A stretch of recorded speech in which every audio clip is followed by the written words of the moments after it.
చేస్తూ ఉండాలి, త్యాగం చేస్తూ ఉండాలి. అందుకనే ఇక్కడ ఇశ్రాయేలులతో అంటున్నాడు. 17వ వచనం ఎవరిదండి? ఇశ్రాయేలులు చేయాల్సిన పని. 19వ వచనం ఎవరిది? మనది. కాబట్టి నువ్వు బైబిల్లో రాసుకో. 17వ వచనం నాది, 19వ వచనం దేవునిది.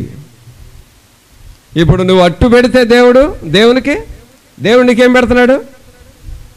రెండట్లు అంటానికి ఇప్పుడు నా మనసు ఒప్పుకోవట్లా. రెండట్లు ఏంటండి అసలు?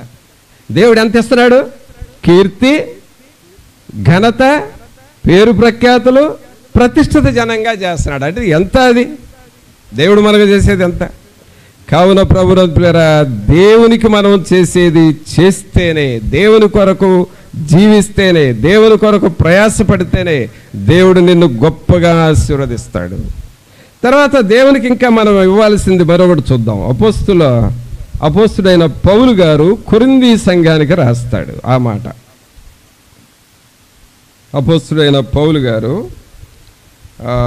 హెబ్రీలకు రాసిన పత్రికకి రాశాడు. చూడండి, హెబ్రీలకు రాసిన పత్రిక 10వ అధ్యాయము.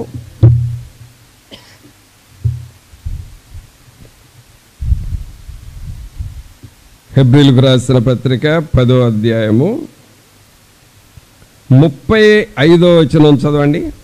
35వ వచనం.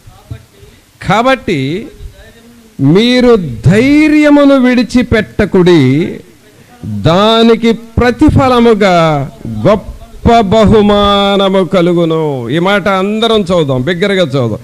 కాబట్టి మీ ధైర్యమును విడిచిపెట్టకుడి, దానికి ప్రతిఫలముగా గొప్ప బహుమానము కలుగును. ఇక్కడ 35వ వచనంలో మనం చేయాల్సిందేంటి? 35వ వచనంలో మనం చేయాల్సింది ఏమిటి? ధైర్యాన్ని విడిచిపెట్ట. అర్థమైందా? మనం చేయాల్సిన పని ఏంటి? ధైర్యాన్ని విడిచిపెట్టకూడదు. దేవుడు చేసే పని ఏంటి? దానికి ప్రతిఫలముగా గొప్ప బహుమానము కలుగును. మనం చేసేది చేస్తే దేవుడు చేసేది దేవుడు చేస్తాడు. అందుకనే ప్రియులారా, మనం చాలాసార్లు ఏమనుకుంటామంటే దేవుడు మన విషయంలో గొప్ప కార్యాలు చేయాలనుకుంటాం. మంచిదే. దేవుడు మన కుటుంబానికి మేలులు చేయాలనుకుంటాం, అది మంచిదే. మనకు దేవుడు ఏదో మన పిల్లల్ని ఆశీర్వదించాలని కోరుకుంటాం, అది మంచిదే. కానీ నీవు దేవునికి ఏమి చేయకుండా దేవుడు ఎలా చేస్తాడు? ద్వితీయోపదేశకాండంలో మనం చూసాం 17వ వచనం ప్రకారం ఆయన మార్గాల్లో నడుచుకుంటే దేవుడు నీకు కీర్తి, ప్రతిష్టతలు, పేరు, ప్రఖ్యాతులు ఇస్తున్నాడు. అలాగే ఇక్కడ 35వ వచనం ఏం చదివాము? 10:35. కాబట్టి మీరు ధైర్యమును విడిచిపెట్టకుడి, దానికి ప్రతిఫలముగా గొప్ప బహుమానము కలుగును. ధైర్యాన్ని విడిచిపెట్టకూడదంట. ఏంటి ధైర్యం అంటే? ఈ మధ్య ఒక సహోదరుని పేరు అడిగాను. అంటే ఆయన కొత్తగా కలిశాడు. నీ పేరేంటి బ్రదర్ అని అడిగాను. అడిగితే యేసు అన్నాడు. బాబు పేరు బాగుంది, మంచిది. సరే నేనన్నాను, మరి చర్చికి వెళతావా అన్నా. చర్చికి మొదట్లో వెళ్ళానండి. వెళ్ళిన తర్వాత అక్కడికి వెళ్ళిన దగ్గర నుండి వాళ్ళు పాడే పాటలు వింటూ ఉంటే నాలో దురాత్మలు పైకి రేగుతున్నాయి. వాళ్ళు ఏం పాటలు పాడుతూ ఉన్నారు, నా లోపల ఉన్న దయ్యాలు రేగుతున్నాయి నాలో, అవి నన్ను భయపెడతా ఉన్నాయి. ఇంకా లాభం లేదు అని నేను బయటకు వెళ్ళిపోతున్నాను అన్నాడు. తర్వాత మళ్ళీ ఎప్పుడో వచ్చి కూర్చుంటారు. అక్కడ పాస్టర్ గారు ప్రార్థన చేపిస్తూ ఉంటాడు. ఆ ప్రార్థన వింటంటేనే నా ఒళ్ళంతా గజగజలాడిపోయింది, వణుకుతుంది. అమ్మో ఇక్కడ కూర్చోకూడదని చెప్పేసి నేను బయటకు వెళ్ళిపోతున్నాను. ఆ తర్వాత దేవుని వాక్యం విందామని సేవకుడు వాక్యం చెబుతూ ఉంటే ఆ వాక్యం వింటా ఉంటే నాకు మగతొచ్చేస్తుంది. ఇక నేను తట్టుకోలేకపోతున్నాను, అందరు నా వైపు చూస్తున్నారని బయటికి వెళ్ళిపోతున్నాను నేను. ఇలా చెప్పాడు. అంటే పాటలు పాడేటప్పుడు అక్కడ కూర్చోలేకపోతున్నాడు, ప్రార్థన చేసేటప్పుడు కూర్చోలేకపోతున్నాడు, వాక్యం వినేటప్పుడు ఉండలేకపోతున్నాడు. ఎందుకు ఇది అనంటే అతనే అంటున్నాడు, నాలో ఉన్న దయ్యాలు అలా రేగుతున్నాయనండి అని. దీనివలనంట ఆయనకు భయం వేసి అసలు ప్రార్థనకు పోకూడదు అని అనుకున్నాడు అంటండి. అంటే సాతానుడు ఏం చేశాడంటే భయం పెట్టేశాడు, లోపల పిరికితనం పెట్టేశాడు. అసలు విషయం ఏంటి అని అంటే నేనేం చెప్పానంటే, నువ్వు అదే ఏది ఏమైనా ఆ ప్రార్థనలో కూర్చొని ఆ వాక్యం వింటూ ఆ పాటలు పాడుతూ ఆ ప్రార్థనలు ఏకీభవిస్తూ ఆ దేవుని సేవకుడి దగ్గర ప్రార్థన చేయించుకుంటావంటే ఇప్పటికీ నీలో ఉన్న దయ్యాలన్నీ పోయాయి, నీవు బాగుపడేవాడివి. కానీ సాతానుడు నిన్ను అసలు ప్రార్థనకు రాకుండానే చేసింది. ఆ సహోదరుడికి చెప్పాను, మరి తాను వస్తే ఓకే,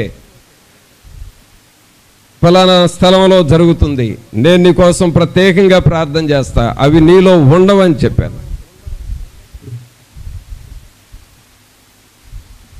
ప్రియరా గమనించండి, సాతానుడు ప్రార్థన ఎక్కువ చేస్తే ఏదో జరుగుతుందనే భయం పెడుతున్నాడండి మనుషుల్లో. దేవుని వాక్యాన్ని బాగా చదివితే ఏదో ఒక శోధన వస్తుంది అనే భయం పెడుతున్నాడు మనుషుల్లో. ప్రార్థన చేసిన కాడి నుంచే ఏదో ఒక పోరాటం ఎక్కువ అవుతుందయ్యా, ప్రార్థన చేయకపోతేనే బాగుంది, ప్రార్థన చేసిన కాడి నుంచి పోరాటాలు, ఏదో ఒక డిస్టర్బెన్స్ వస్తూ ఉంది అనే ఆలోచనలు సాతానుడు పెడతా ఉన్నాడు. కారణం ఏంటో తెలుసా?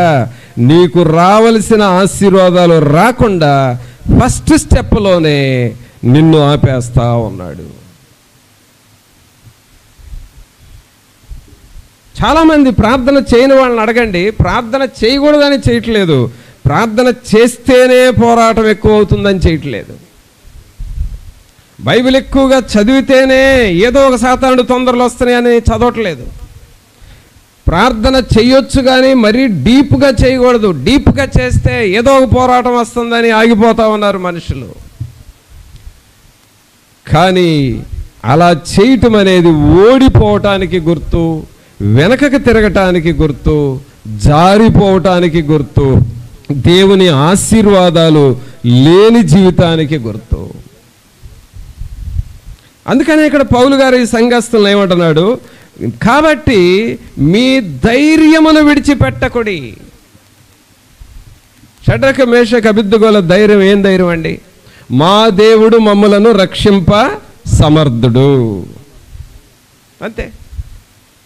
మా దేవుడు మమ్మల్ని రక్షింప సమర్థుడు, ఇంకంతే.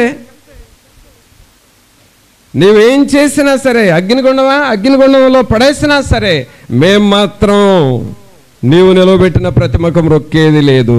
ధైర్యంగా మాట్లాడారు. సోదరుడా సహోదరి, నీవు దేవుని విషయాల్లో ధైర్యముగా నిలబడాలి. ప్రమాదం వస్తుంది అని తెలిసినా సరే నేను నీ కొరకు నిలబడతానయ్యా, అపాయం వస్తుందని తెలిసినా సరే నీ కొరకు నేను నిలబడతానయ్యా, సాతానుడు శోధిస్తున్నాడని తెలిసినా సరే నేను అపవాదనని ఏం చేయలేదని ధైర్యంగా నువ్వు నిలబడితే ప్రభువు నీకు సహాయం చేస్తాడు. నిన్ను నమ్మిన వారెవ్వరు ఓడిపోలేదయ్యా, ఏ యుగమందైనా ఓడిపోలేదయ్యా. ఆయన నువ్వు నమ్మితే, ఆయన మీద నువ్వు ధైర్యముగా ఉంటే ఆయన నిన్ను ఎన్నడూ వదిలిపెట్టడు. అందుకనే దేవునికి మనం ఇవ్వాల్సింది ఏమిటంటే, కాబట్టి మీ ధైర్యమును విడిచిపెట్టకుడి, అనగా క్రమముగా ప్రార్థన చేయటాన్ని మీరు వదిలిపెట్టవద్దు. దానియేలు ఇంటిలో ప్రార్థన చేస్తున్నాడు. ఏ దేవునికి మీరు ప్రార్థన చేయకూడదు అని చెప్పినా కూడా యెరూషలేము వైపు కిటికీలు తెరచి ముమ్మారు మోకాళ్ళ మీద ఉండి ప్రార్థన చేస్తున్నాడు. అలా ప్రార్థన చేస్తే ఆ రోజుల్లో పనిష్మెంట్ అంటే ఆ వ్యక్తిని తీసుకువెళ్ళి చెరసాల్లో వేయటం, ఆ ఇల్లు పెంటకుప్పగా చేసేయటం, అది పనిష్మెంట్. అది తెలిసి కూడా ఆయన ప్రార్థన చేస్తున్నాడు. ధైర్యం. ధైర్యం. పేతురు, నీవు ఈ నామాన ప్రకటించకూడదు అని చెబితే, మేము కన్నవాటిని గురించి విన్నవాటిని గురించి చెప్పక మానలేము, మీరు ఏమన్నా చేసుకోండి, మేము మాత్రం ఈ ప్రభువుని గురించి చెప్పాల్సిందే అని బాహాటంగా చెప్పారు. ధైర్యం అది.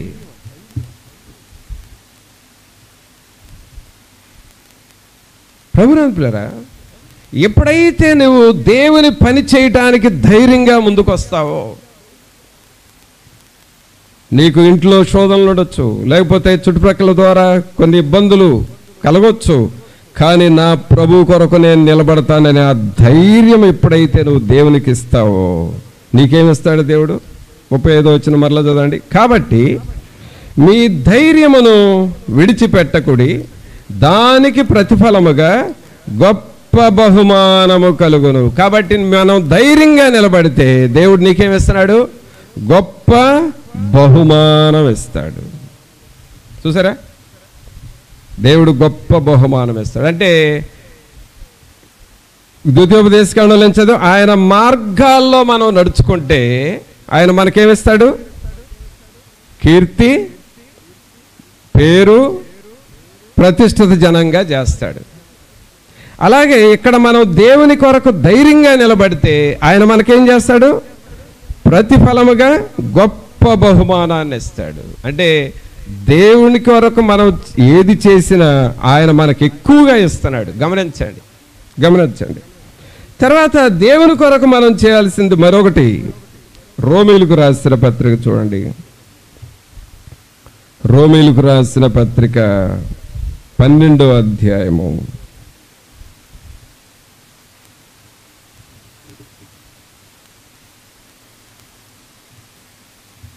రోమీలకు రాసిన పత్రిక 12వ అధ్యాయము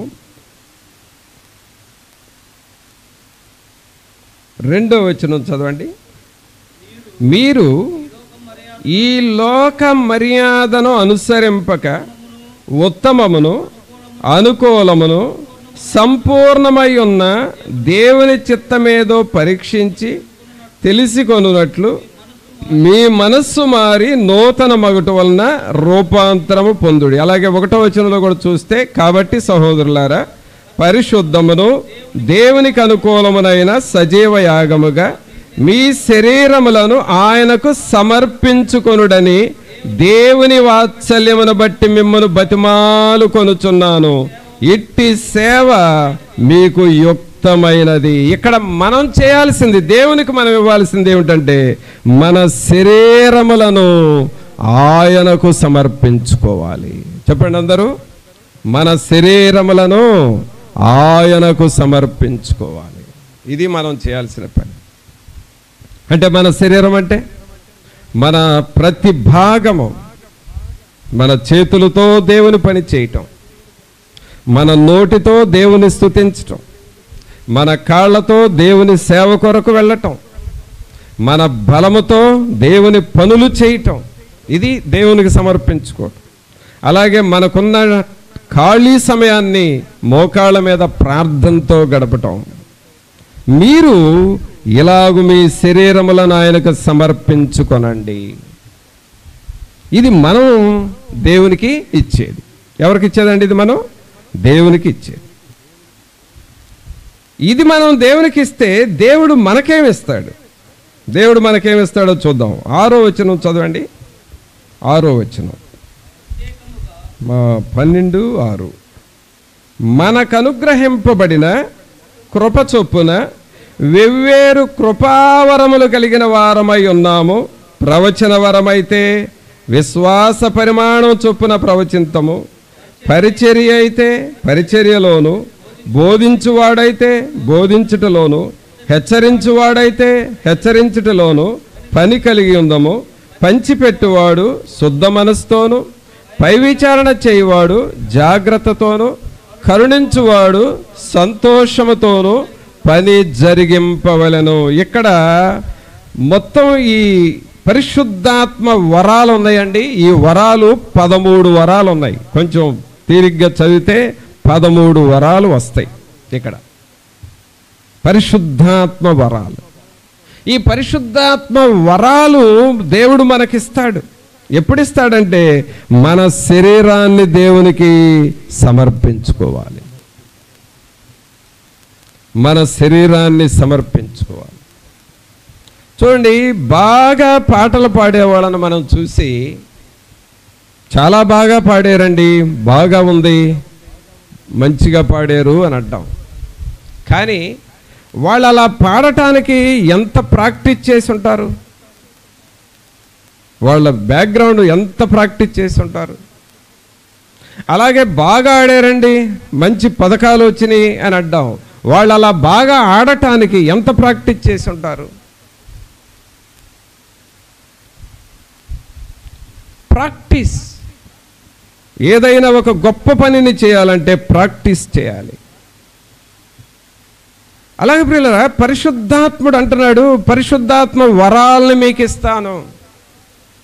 13 వరాలు ఉన్నాయి నా దగ్గర, ఆ 13 వరాలు మీకు ఇచ్చేస్తా. అయితే మీరేం చేయాలంటే మీ శరీరములను ఆయనకు సమర్పించుకోనండి. ఒక దైవజనుడు భక్త్ సింగ్ గారు, మంచి దైవజనుడు, ఆయన హైదరాబాద్ నుండి చెన్నైకి వెళ్ళడానికి రిజర్వేషన్ చేయించుకున్నాడంట.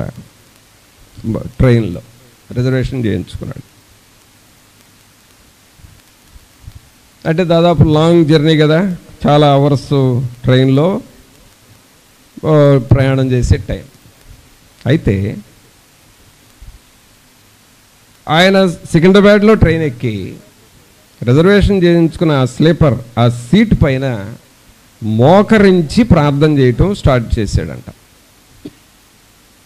అయితే ఆయన ఎంతసేపు, జనరల్గా పడుకోబోయే ముందు కొంచెంసేపు ప్రార్థన చేస్తాం కదా, అలాగూ ప్రార్థన చేసుకుంటున్నాడంట. అలా ఒక 10 నిమిషాలు ఏమైనా ప్రార్థన చేసి పడుకుంటాడులే అనుకున్నారంట. ఆ కంపార్ట్మెంట్లో వేరే బ్రదర్ చూసి చెప్పిన విషయం.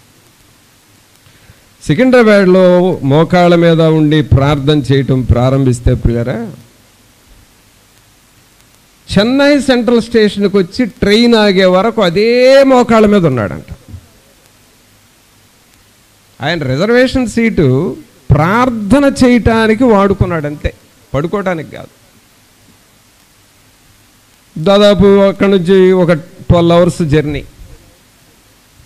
ఆ 12 గంటలు మోకాళ్ళ మీద ఉండి ఆ రాత్రంతా ప్రార్థన చేసి తెల్లవారిన తర్వాత ఆయన సూట్ కేసు తీసుకొని దిగి వెళ్ళాడంట. అక్కడ ఒక యవనస్తుడు చూసి, ఈయనలాగా నేను కూడా ప్రార్థన చేయాలి, ఈయనలాంటి ప్రార్థన నేను కూడా చేయాలి, నా జీవితాన్ని దేవునికి త్యాగం చేయాలని ఆ యవనస్తుడు దేవుని కొరకు సమర్పించుకొని ఆయన గొప్ప దైవజనుడయ్యాడు.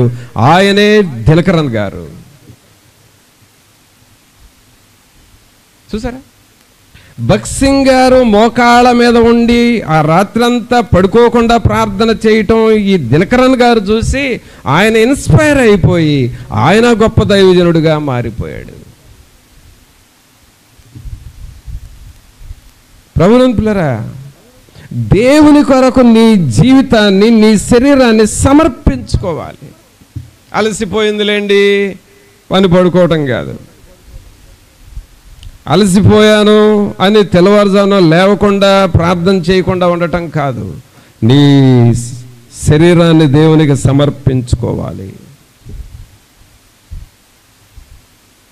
ఒక సమయంలో అయితే ట్రైన్లో రిజర్వేషన్ లేదేమీ లేదు, నిలబడే ఉన్నారంట జనరల్ కంపార్ట్మెంట్. ఈ భక్త్ సింగ్ గారు ఒంటి కాలు మీద నిలబడి ప్రార్థన చేస్తూ ఉన్నాడంట. అదంతా చూసి, ఏంటినా ఇంత క్రిక్కిరిసిన జనాల్లో కూడా ప్రార్థన చేస్తున్నాడంటే ఆయన చెప్పాడంట, ఈ టైం పోతే నాకు రాదు, నా ప్రభువుకి నేను ప్రార్థన చేసుకోవాలి అనేవాడంట. సమయం దొరికినప్పుడల్లా ప్రార్థన, సమయం దొరికినప్పుడల్లా దేవుని వాక్యం చదవటం, సమయం దొరికినప్పుడల్లా ఈ చాపేసుకొని ప్రార్థన చేయటం. నీకు సమయం దొరికినప్పుడల్లా ప్రభువుతో మాట్లాడటం.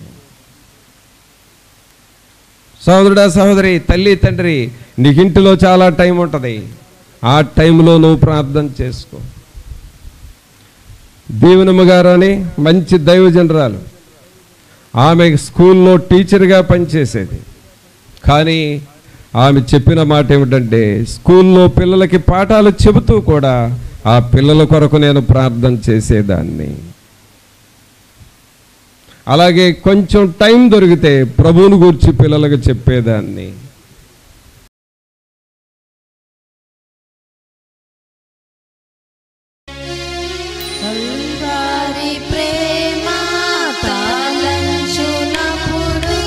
కలుగుచున్నది దుఃఖం, ప్రభువాని శ్రమలను ధ్యానించినప్పుడు పగులుచున్నది హృదయం. కల్వారి ప్రేమ తాళంచునప్పుడు కలుగుచున్నది దుఃఖం, ప్రభువాని శ్రమలను ధ్యానించినప్పుడు పగులుచున్నది హృదయం.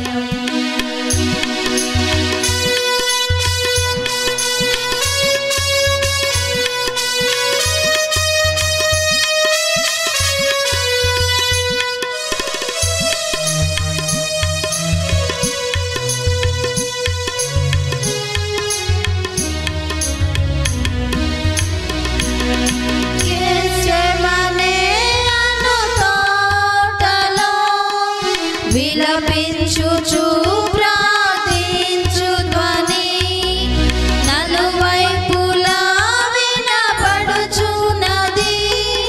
పగులుచున్నవి మా హృదయములు, కలుగుచున్నది దుఃఖం, కలుగుచున్నది దుఃఖం. కల్వారి తాళంచునప్పుడు కలుగుచున్నది దుఃఖం, ప్రభువాని శ్రమలను ధ్యానించినప్పుడు పగులుచున్నది హృదయం.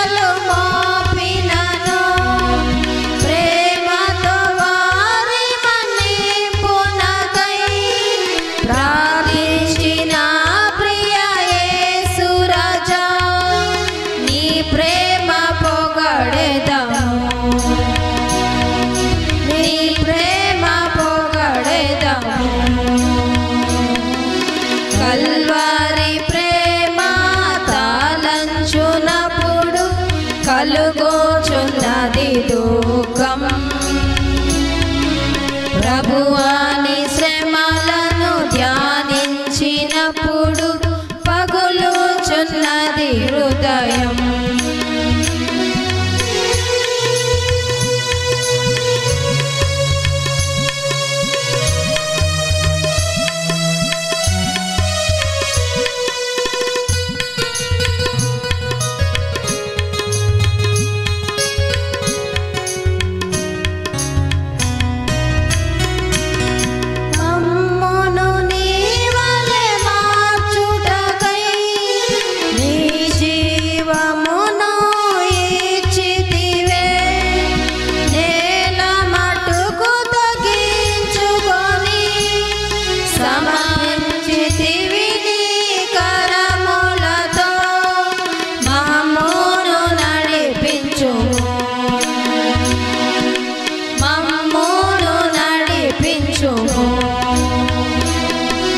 కల్వారి ప్రేమ తాళంచునప్పుడు కలుగుచున్నది దుఃఖం,